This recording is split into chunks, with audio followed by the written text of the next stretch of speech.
네, 2부 시작하도록 하겠습니다. 문학활동부터 시작할게요. 자, 먼저 문학활동의 가치는 여러분들이 모두 잘 알고 계시겠죠? 유아교육 기관에서 이루어지는 모든 수업 중에서 가장 아이들로 하여금 간접 경험을 시켜줄 수 있는 최고의 교육 매체가 바로 동화입니다. 문학활동의 종류에는 동화, 동극, 동시가 있습니다.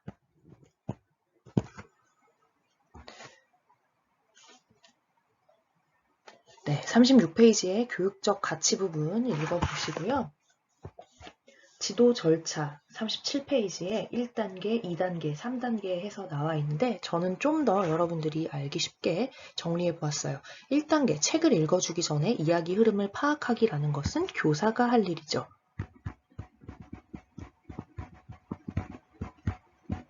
또한 아이들로 하여금 이야기 흐름에 대해서 어느 정도 도입 자료에 좀 이렇게 포함을 시켜서 설명해 줄 수는 있을 것 같습니다. 동화활동 같은 경우는요. 먼저 동화활동 하겠다는 얘기를 빼먹었네요. 동화활동 같은 경우는요. 무엇보다 발문이 매우 중요하다라고 볼 수 있겠습니다. 발문이 가장 중요한 유형은 이야기 나누기 활동이었죠. 발문이 매우 중요한 활동은 동화활동입니다. 활동 순서는 다음과 같아요. 첫째, 표지 탐색하기 등 그림책의 외현적 구조에 대해 이야기 나누기입니다. 그 다음 본격적으로 동화를 감상해야겠죠. 이 동화 감상하기 단계에서는 위에서 말했던 것처럼 발문이 매우 중요합니다. 동화 감상 단계에서 할 수 있는 발문은 크게 첫째, 사실 확인적 질문, 둘째, 추론적 질문, 마지막으로 상상력을 확장하는 상상적 질문 등이 있습니다. 이 부분 뒷 슬라이드에서 더 자세히 다뤄보도록 하고요. 자, 보면 아까 전에 이야기 나누기 활동이나 기타 대소집단 활동에 비해서 활동 순서가 매우 짧은 것을 알 수 있어요.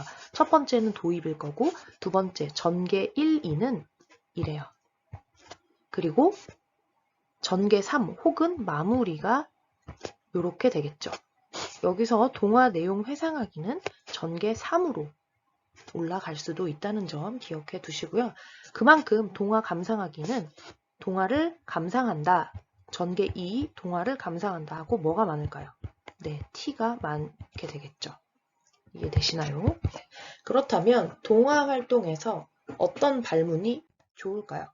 자, 동화 활동 시 발문 매우 중요하지만 그렇다고 지나치면 과유불급 안 하니만 못합니다. 즉, 적당히 하셔야 돼요. 적당히. 저는 굉장히 은근히 수치 되게 좋아하거든요. 그래서 제가 생각할 때의 적절한 발문은 페이지당 절대 2개를 넘어가지 않았으면 좋겠습니다. 그러면 한 페이지에서 3개, 4개 하면 잘못된 거냐? 그 얘기가 아니고요. 평균적으로 한 페이지에 2개 정도. 즉, 예를 들어 5페이지짜리라면 한 페이지에 하나하나 하다가 특별한 페이지가 있죠. 그럼 그 부분에서 한 서너 개 정도 하는 거 괜찮습니다. 어쨌든 너무 많이 발문을 하게 되면 어떤 부작용이 있을 수 있을까요? 가장 중요한 아이들로 하여금 이야기의 흐름과 외려 집중을 해칠 수 있다는 점 기억해 두시고 발문은 적당한 게 좋겠죠. 첫째, 사실 확인적 질문입니다. 언제, 어디서, 누가, 무엇을과 관련된 질문으로 이렇게 얘기할 수 있겠죠. 콩쥐팥쥐 같은 경우에 항아리 속에서 두꺼비가 나왔어요 라는 대목에 있어서 항아리 속에 누가 있었다고? 이런 어떤 단순 내용을 확인하는 차원의 질문이 바로 사실 확인적 질문입니다. 이 사실 확인적 질문의 가장 큰 장점은 무엇일까요? 아이들로 하여금 내용에 보다 더 몰입하게 해줍니다. 마치 퀴즈를 푸는 것 같기 때문에요. 두 번째, 추론적 질문입니다. 어떻게, 왜, 뭐뭐로 보아? 라는 것과 관련이 있습니다. 소피는 화나면, 매우 아니다. 요거 예시 제가 돼지책으로 만들었네요. 돼지책 내용 아시죠? 그 아들과 아빠가 너무 이렇게 게으르고 아무것도 안 하니까 엄마가 집을 나가버리셨죠. 그때에 이런 질문을 할 수 있어요. 엄마의 기분은 어떨까? 엄마는 왜 나가셨을까? 그림 속 분위기는 어떠니? 이러한 것들은 책 속에 직접적인 정답 묘사가 없지만 아이들이 기타 여러 맥락을 고려했을 때 추론을 통하여 알 수 있는, 네, 답을 할 수 있는 것과 관련된 질문입니다. 세 번째는 비평적 질문으로 인물에 대한 평가, 어떤 사건에 대한 평가를 도출해내는 질문입니다. 너의 판단은 어떠니? 뭐 누구를 평가한다면 뭐 이런 것과 관련된 질문이죠. 똑같이 돼지책으로 준비했어요. 아빠와 아이들은 평소에 어떤 사람이었을까? 혹은 괴물들이 사는 나라에서 맥스의 성격은 어떨 것 같니? 네, 이 정도 발문 되겠습니다. 마지막으로 창의적 질문은 가장 고차원적인 질문이죠. 책 어디에도 정답이 없습니다. 예, 혹은 비평적이나 추론적 질문처럼 책 어디에도 단서가 없습니다. 아이들이 순수하게 상상력을 동원해서 대답을 해야 되는 거죠. 상상해보면, 네가 작가라면, 네가 등장인물이라면 등등으로 시작하는 발문이라고 할 수 있겠습니다. 괴물들이 사는 나라에서 네가 맥스가 만난 괴물 중 한 명이라면 맥스와 무엇을 할 것이니? 그리고 빨간 모자, 할머니가 본 늑대의 뱃속 모습은 어떨 것 같니? 와 같은 발문이 창의적 발문이라고 할 수 있겠습니다. 네, 동화활동 시의 발문. 너무 쉽죠? 자, 다만 우리 유아교사들 습관을 가지고 있어요. 발문, 습관적 발문. 어떻게 됐다고요? 무슨 일이 일어났다고요? 누가 그랬다고요? 이게 페이지가 넘어갈 때마다 습관이 되거나 혹은 이야기를 해줄 때마다 습관이 돼버리면 굉장히 위험한 상황이 생기기도 해요. 네, 실제 사례예요. 해와 달이 된 오누이. 여기서 이런 대목이 나옵니다. 호랑이는 툭 밧줄에서 떨어져서 글쎄 수수밭에 호랑이의 피가 철철 넘쳤어요. 호랑이가 어떻게 됐다고요? 요게 이제 그 선생님의 습관적 발문으로 인한 굳이 물어보지 않아도 되는 내용을 다시 물어본 거죠. 어떻게 됐다고요? 하면 애들이 피가 철철 넘쳤어요. 라고 반응을 하면 그 반응을 들으면 선생님이 아뿔싸 싶으셨겠죠. 네, 굳이 하지 않아도 되는 발문을 습관적으로 하게 되면 별로 좋지 못한, 아이들에게 교육적으로 별로 좋지 못한 내용이거나 혹은 전혀 좀 쓸모없거나 의미 없는 대목에 집중하게 만드는 그런 또 역효과가 있을 수 있기 때문에 습관적 발문에 되지 않도록 유의하실 점 같이 기억해 두시면 좋겠습니다. 또 다른 활동으로는 동시 활동이에요. 동시 활동은 비교적 문학적 활동들 중에서 가장 음악적이고, 죄송합니다. 가장 음악적이고 음악 요소가 강하고, 그리고 또 하나 언어 중에서도 기존의 어떤 문학 활동이나 혹은 이제 앞으로 다루게 되는 동극 활동에 비해서 수용 언어, 표현 언어, 즉 언어학적 관점에서 가장 아이들의 언어 발달에 도움이 될 수 있는 그런 대소집단 활동의 한 갈래라고 보시면 되겠습니다.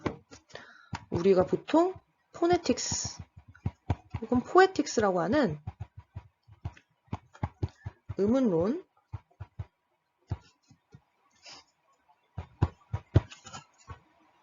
네, 뭐 언어학 시간이 아니니까 굳이 하지 않을게요. 네, 포놀로직이라고 하거든요. 그래서 어떤 소리, 파닉스와 같은 그런 모음, 자음 등등의 실질적인 아이들의 말하기에 도움이 될 수 있는 대표적인 언어 활동이다라고 보시면 되겠습니다. 자, 동시 활동 그리고 동시 감상 활동 같이 묶어서 교재에 나와 있습니다. 1단계 동시 선정하기, 2단계 매체 제작하기, 3단계 동시 들려주기. 네, 그런데 배경음악이 함께 있으면 더 좋겠죠. 4단계 동시 감상 후 느낌 이야기하기. 5단계 동시 함께 읊어보기. 네, 교재엔 읊어보기라고 나와 있는데 보통은 다 동시 관련해서는 낭송하기라는 표현을 쓰죠. 마지막으로 평가하기 이렇게 되어 있습니다. 이러한 활동 순서로 가장 무난하게 교수가 일어난다는 점 알아두시면 좋겠고, 자세한 내용들은 여러분들이 교재 읽어보시면 좋으실 것 같아요. 이때도 그냥 단순히 읽어주고 교사가 먼저 낭송해주고 동시 속에 드러난 어떤 내용에만 좀 초점을 맞추고 그리고 다 같이 읽어보고 활동이 끝나는 그런 경우가 많은데, 그것보다는 다양한 낭송 기법에 대해서 선생님들께서 조금 서치를 통해서 본인만의 노하우를 좀 만드시면 좋을 것 같아요. 예, 저 같은 경우는 사람 부분만 손뼉치며 읽어보기라든지 뭐 사람 혹은 뭐 특정 글자, 네, 이것은 마치 새 노래 지도할 때 가사와 관련된 것과 굉장히 비슷하죠. 그리고 반복되는 부분 있죠. 반복되는 운율, 뭐 반복되는 부분, 그런 것들에 대해서 특정한 장치를 마련해가지고 낭송하게끔 하는, 그럼 아이들이 굉장히 게임처럼 느껴가지고 재밌어 하거든요. 그리고 이는 곧 동시 창작으로 연결이 되기도 하겠죠. 또한 동시 활동에서는 선생님들이 반드시 아셔야 되는 내용이 있죠. 연이라든지 행이라든지 운율이라든지 심상이라든지 하는 동시와 관련된 기본적인 기초 지식은 선생님들께서 잘 숙지하시고 수업에 임하셔야 될 것입니다. 네, 그래서 동시 짓기 활동, 사전 활동하기, 다 함께 동시 짓기, 동시 짓는 다양한 방법에 대해 선정한 동시의 운율, 단어, 심상, 분위기, 재미있는 말, 동시의 유형 등을 고려할 것이라고 되어 있습니다. 다시 우리 예전에 기초 다지기 편으로 돌아가서요. 활동 목표를 작성할 때 기술 목표에는 각 활동 유형과 대소집단 활동 유형과 관련된 기술 목표, 행위 목표가 들어가야 된다라고 했었는데요. 여기에 아주 이러한 내용들을 첨가하면 쉽게 작성할 수 있습니다. 네. 그 다음으로 동극활동입니다. 자, 동극활동. 어떻게 하면 놀이로 할 수 있을까? 아이들이 동극활동 되게 좋아하죠. 그런데도 불구하고 좀 컴퓨터같이 대사를 읊게 되는 그런 경우가 있어요. 대부분 선생님들 영향이 매우 큽니다. 내가 만약 배우라면 어떻게 대사를 칠 것인지에 대해서 고민을 많이 해보시고 아이들이 정말 실감나게 대사를 할 수 있도록 도와주는 조력자로서의 역할을 선생님들께서 하셔야 돼요. 즉, 교사는 실감나는 나레이션과 재미있는 애드립을 통해서 아이들로 하여금 그게 몰입할 수 있게 해주시면 되겠습니다. 동극활동의 순서는 꽤 길죠. 네, 이것이 바로 동극활동의 활동 전개의 내용이다라고 보시면 되겠습니다. 동화 선정하기, 동극 대본화하기까지는 선생님께서 혹은 7세 정도면 같이 할 수도 있을 것 같아요. 동화 매체 제작, 감상하기, 동화 내용 회상하기, 역할 정하기, 무대 구성하기, 동극전 유아들과 토의하기, 동극하기, 동극 후 느낌에 대해 이야기 나누기, 정리정돈하기 이렇게 이루어집니다. 음악 활동으로 쑥 넘어가 볼게요. 다시 한번 말씀드리지만 교재는 여러분들께서 꼭 읽어보시고 공부하셔야 됩니다. 음악 활동. 교육적 가치는 뭐 다들 너무나 잘 아시겠죠? 만 2세 미만의 아이들의 음감이 모두 발달한다고 해요. 그래서 그 전에 영아기 때는 학부모님들이나 혹은 어린이집 선생님들께서 아이들에게 아름다운 소리, 아름다운 노랫소리 잘 이렇게 많이 노출시켜 주시면 좋을 것 같고요. 만 3세 유치원생들부터는 본격적으로 발성 그리고 기술, 노래를 부르는 기술에 대해서 익힐 수 있는 힘이 생깁니다. 자, 노래를 못하면 발성 연습부터 즉 선생님들도 노력을 하셔야 된다는 거예요. 근데 요즘 현장에서 새노래지도 되게 선생님의 육성보다는 음원을 많이 들려주는 경우가 많아요. 멜론이라든지 유튜브라든지 등등. 그런데 이게 무조건 나쁘다기보다는 음원 좋죠. 음원 틀어보면 어때요? 거기 녹음된 목소리들이 상당히 수준급의 동요 싱어들이잖아요. 가수들이죠. 그렇기 때문에 굉장히 저는 나쁘다고는 보지 않지만 문제는 100% 음원으로만 새노래 지도를 하는 것은 바람직하지 않다는 것입니다. 예외도 있습니다. 선생님이 유아교육을 정말 하고 싶어서 유치원 선생님이 됐는데 난 태생적으로 엄청난 음치라 노래를 아예 부를 수 없다. 그러실 경우에는 어쩔 수 없이 뭐 음원을 활용을 하실 수밖에 없겠죠. 그럴 경우에는 선생님은 적어도 반주 정도는 하셔야 됩니다. 반주. 그리고 원곡을 많이 분석하시고요. 노래를 부르는 태도부터 다루는 것이 중요합니다. 보통 우리가 동요 부르기 대회, 재롱잔치, 학예회 이런 거 하게 되면 학급별로 아이들 노래 부르는 실력 차이가 굉장히 커요. 어떤 반 애들은 노래를 그냥 애답게 불러요. 반짝반짝 작은 별 아름답게 비추네. 혹은 아주 크게 반짝반짝 작은 별 막 이렇게 부르는 친구들도 있고요. 자, 물론 개인마다 조금씩 다르겠죠. 개별 유아바이 개별 유아마다 조금씩 다르긴 하겠지만 선생님의 지도도 굉장히 연관이 깊어요. 저는 개인적으로 노래 아이들 지도할 때 강약 지도 굉장히 신경 씁니다. 그리고 저 나름대로 변주도 많이 해줘요. 그거 제가 작은 별이란 노래 예시로 조금 뒤에서 설명할 거고요. 새노래 지도의 순서는 이렇습니다. 일단 동기유발하기, 동요 감상하기. 이 감상할 때 정말 주의 깊게 감상하도록 선생님께서 아이들 안내해 주세요. 단순히 떴다 떴다 비행기 이게 아니라 떴다 떴다 비행기 스타카토라든지 박자라든지 이런 것들 어떻게 불러야 하는지 선생님들께서 강조해 주시면 아이들은 따라 하거든요. 그래서 주의 깊게 감상할 수 있도록 조력자 역할을 꼭 해주시길 바랍니다. 노래 가사와 관련된 내용에 대해 이야기 나누기, 노래의 느낌 및 분위기에 대해 이야기 나누기, 전체 노래 다시 감상하기, 피아노 단음을 멜로디로 감상하기, 다양한 방법으로 불러보기, 활동 후 느낀 점에 대해 이야기 나누기. 자, 이렇게 보통은 활동 방법 이렇게 작성하시죠. 그러다 보니까 선생님들께서 마치 이것은 새노래 지도가 아니라 음악 활동이 아니라 언어 활동처럼 지도를 하세요. 여기도 보시면 가사와 관련된 내용, 그쵸? 그것보다는 이 동요 감상 단계에서 아까 제가 말씀드렸던 것처럼 강약, 샘여림이라든지 박자, 속도, 선율, 멜로디, 음정 등에 대해서 반드시 잘 다루어 주셔야 돼요. 그래야 아이들이 그런 어떤 음악적인 지식에 초점을 맞춰서 감상을 할 수가 있게 됩니다. 자, 작은 별 모차르트예요. 여러분 지루하시죠? 좀 재밌게 제가 수업해 보도록 할게요. 자, 반짝반짝 작은 별 아름답게 비추네. 서쪽 하늘에서도 동쪽 하늘에서도 반짝반짝 작은 별 아름답게 비추네. 어때요? 몇 점인가요? 제가 음치는 아니기 때문에 음은 정확히 거의 맞았을 텐데 저는 50점 주겠습니다. 자, 보통 교실에서 아이들에게 노래를 지도하실 때 선생님들부터가 신이 나셔야 돼요. 요즘 미스터 트롯 아주 난리잖아요. 왜 이렇게 난리일까요? 트로트에는 기교가 엄청나죠. 그렇다고 동요를 이렇게 기교를 넣어서 트로트처럼 부르라는 것이 아니라 반짝반짝 작은 별 아름답게 비추네. 서쪽 하늘에서도 동쪽 하늘에서도 반짝반짝 작은 별 아름답게 비추네. 이렇게 기존의 음과 조금 다른 변화를 주신 다음에 어떤 숨바꼭질을 하듯이 얘들아 선생님이 음을 하나 바꿔봤는데 어떤 부분인지 한번 찾아봐. 이런 어떤 큐를 넣으시는 거예요. 이게 아이들로 하여금 놀이성이 될 수 있겠죠. 그냥 일반 교사 주도의 어떤 새노래 시도가 아니라 아이들은 찾아봐야지, 내가 찾아야지 게임을 하는 것과 같은 놀이성을 띠게 된다는 거예요. 그렇기 때문에 새노래 지도도 하실 때 이런 놀이성을 좀 같이 생각하셔가지고 재밌게 지도해 주셨으면 좋겠습니다.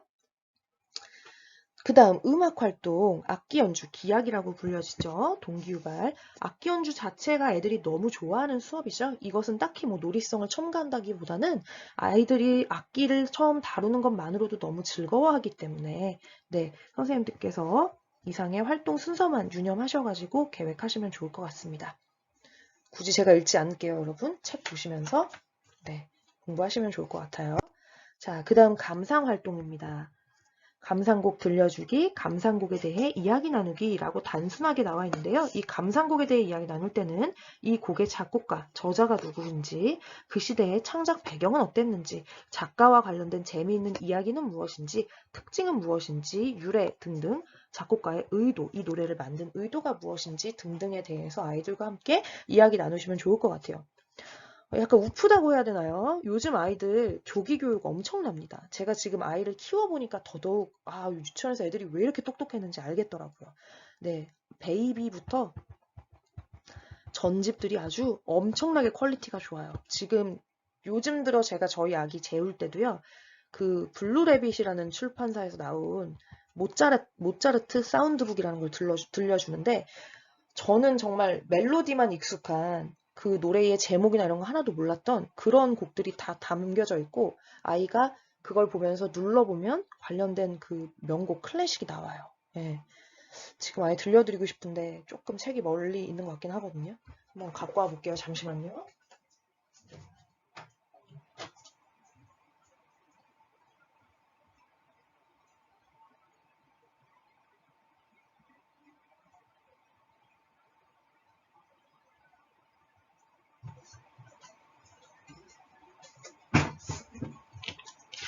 네, 예를 들면 이런 거예요.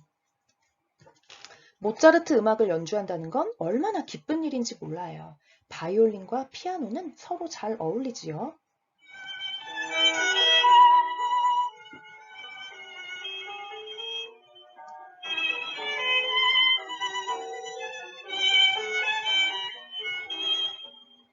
네, 이런 식으로 요즘 이게 고작 정말 아기들이 보는 책이거든요. 유아용 전집도 아니고. 그러니까 선생님들도 똑똑해지셔야 돼요. 네, 아이들은 정말 요즘 너무 이제 교육적인 그런 그 교재들을 집에서부터 많이 갖고 놀기 때문에 선생님들께서 이 어떤 무언가 활동을 계획하시고 준비하실 때 많은 공부가 좀 필요하실 것 같습니다. 네. 감상한 곡에 대해 이야기 나누고 활동 후 느낀 점에 대해 이야기 나누기 이렇게 하고 넘어가도록 하겠습니다. 자, 신체 활동이에요. 신체 활동. 아까 앞장에서 창의적 신체 표현 관련해서 좀 했기 때문에 이 부분도 좀 간단하게 넘어갈게요. 자, 교사가 먼저 기초적인 동작의 목적 및 안전 관련 사항 점검하기. 자, 여기서 질문. 윗몸 일으키기 할 때 가장 힘이 많이 들어가는 부분이 어딜까요? 네, 실제로 이거 제가 모의 수업 지도하면서 모의 수업이 아니고 동료 장학할 때 저희 유치원 선생님한테 여쭤본 거예요. 왜냐하면 이 선생님 뭐라고 대답을 하셨냐면 허리라고 하시더라고요. 네, 윗몸 일으키기 할 때 가장 힘이 많이 들어가는 부분은 어딘가요? 배죠, 배. 네. 선생님들이 어떤 움직임 그리고 운동할 때의 그 자극점이라고 하면 안 되죠. 그 효과가 나타나는 부분, 이런 것들에 대한 지식을 미리 갖고 있어야 아이들의 안전사고라든지 혹은 교육 목표를 달성하기 위한 다양한 활동할 때 어려움이 없으시겠죠. 그런데 그때 상황이 어땠냐면 윗몸 일으키기를 하는데 아이들한테 계속 허리에 힘을 줘야지 얘들아, 허리에 힘을 줘. 이렇게 계속 발문하시는 거예요. 예.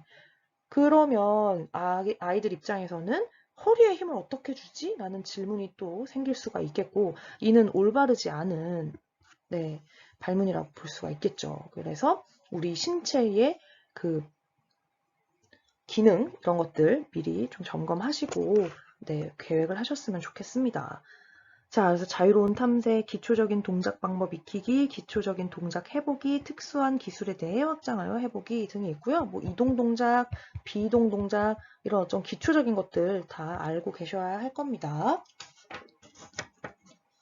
네, 그 다음 리듬 동작 이런 것도 있네요. 음악 감상 후 이야기 나누기, 동영상 감상하기. 네, 무엇보다 동작 활동 같은 경우는 동영상이 되게 좋은 교수 자료가 될 수 있겠죠. 아이들이 직접 눈으로 보고 네, 모델링을 할 수 있기 때문이에요. 그리고 항상 모방은 창조의 어머니죠. 네, 적정 수준을 유지한다면 모방은 굉장히 좋은 교수 방법이라고 할 수 있겠습니다. 그 다음 동작 익히기, 교사가 시범을 보여주며 이야기 나누기, 약속 정하기, 율동해보기, 활동 후 느낀 점에 대해 이야기 나누기 이렇게 네, 구성을 해보았습니다.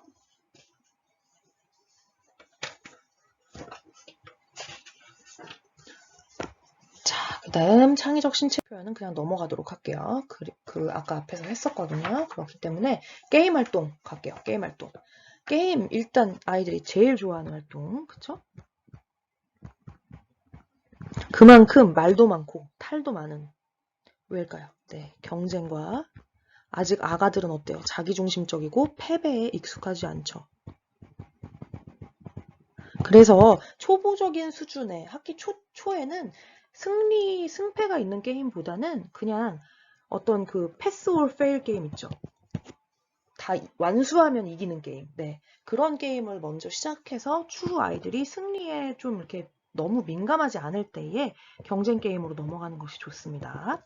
자, 게임 활동, 게임 방법 알아보기, 편 나누기, 양편의 인원수 확인하기, 게임 방법 및 규칙, 승패에 대해 이야기 나누기, 시범 보이기, 게임 하기, 그리고 이때 중요한 거, 응원하는 방법에 대해서도 아이들하고 재밌게 수업하시면 될 것 같아요. 예, 이런 게 이제 놀이성이라고 볼 수가 있겠죠.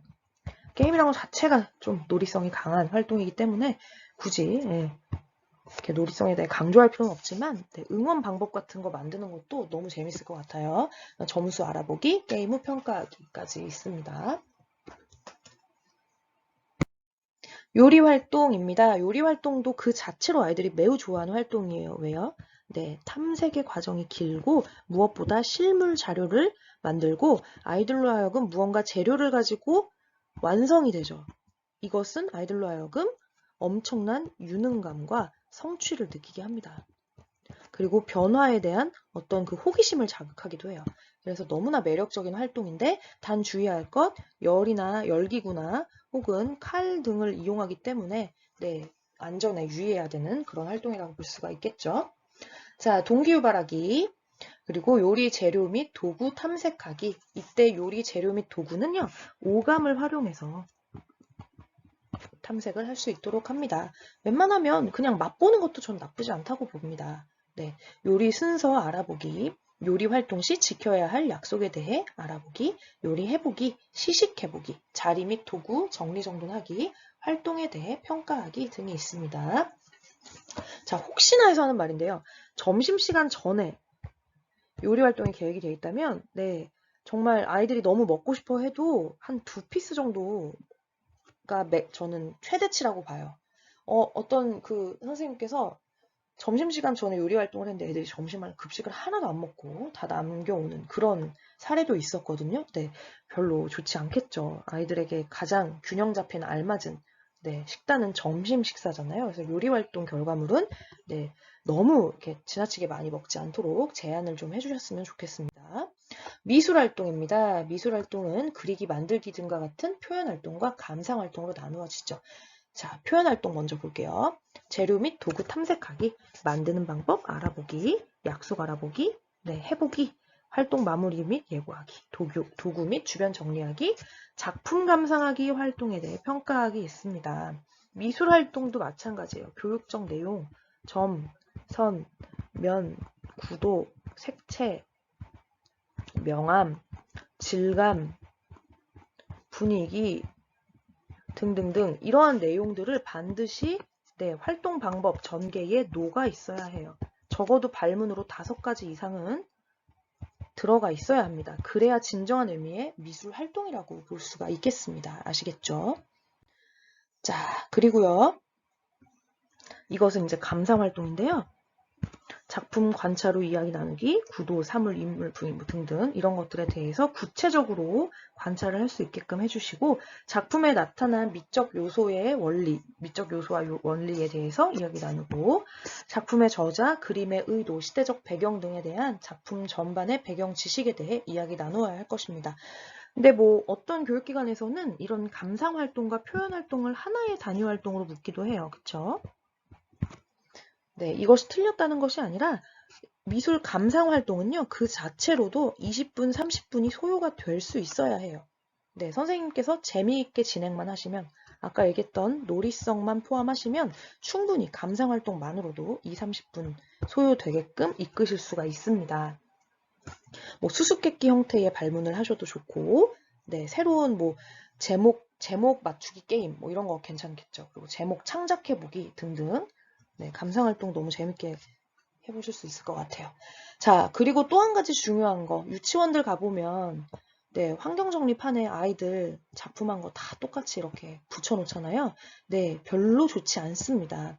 다 똑같은 결과물은 게시하기보다는 아이들별로 포트폴리오로 이렇게 수집을 해주시고, 좀 자유롭게 표현한 것들 있잖아요. 예를 들면 이면지 같은 거에다가 정말 생각지도 못한 특별한 작품을 만들었다든지, 버릴 수 있는 폐품을 활용해서 무언가를 아이가 놀잇감으로 이렇게 만든 작품이 있다든지 하는 것들을 교실 여기저기에 이렇게 전시를 해주시면 아이들은 선생님이 나를 응원하고 지지하고 있구나. 나의 작품이 존중받고 있구나. 라고 느끼게 되고 다음 활동에 대한 동기 유발이 될 수 있습니다. 그렇기 때문에 너무 획일적인 작품 게시보다는 아이들의 개성을 존중한 다양한 작품 게시가